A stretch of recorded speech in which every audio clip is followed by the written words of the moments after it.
உங்க கிச்சனை காக்ரோச்சே இல்லாத காக்ரோச் ஃப்ரீ கிச்சனா மாத்துங்க. காக்ரோச் சாகடிக்கிறதுக்காக நிறைய பேர் வீட்டில் ஹிட்டு பெஸ்டிசைட் இந்த மாதிரி கெமிக்கல் யூஸ் பண்ணுறதுனால வீட்டில் இருக்கிறவங்களுக்கு நிறைய உடம்பு முடியாமல் ஆகிடும். ஆர்கானிக்காக கெமிக்கல் இல்லாமல் வீட்டில் இருக்க பொருளை வச்சு காக்ரோச்சை எப்படி அழிக்கலாம் அப்படின்னு நம்ம பார்க்கலாம். வெள்ளத்தை நான் பண்ணுற மாதிரி சின்னதாக தூளாக கட் பண்ணி எடுத்துக்கோங்க. வெள்ளம் கரையிற அளவுக்கு கொஞ்சமாக தண்ணி ஆட் பண்ணிக்கோங்க. அப்போதான் பிசுபிசுப்பு தன்மையால் காக்ரோச் உள்ளேயே மாட்டிக்கும், செத்துரும், வெளியில் வராது.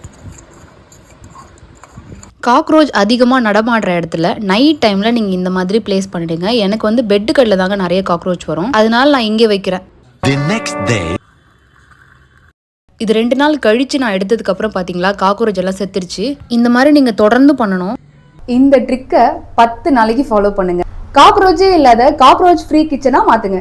கிச்சன்லேயே எனக்கு நிறைய காக்ரோச் இருந்துச்சு. நேற்று நைட் இந்த ஆர்கானிக் ட்ராப்பை வச்சேன். பார்த்தீங்களா எவ்வளோ காக்ரோச் மாட்டிருக்குன்னு சொல்லி. நீங்களும் இந்த ஆர்கானிக் வேயை யூஸ் பண்ணி உங்கள் வீட்டில் இருக்கிற காக்ரோச்சை முற்றிலுமாக அழிச்சிடுங்க.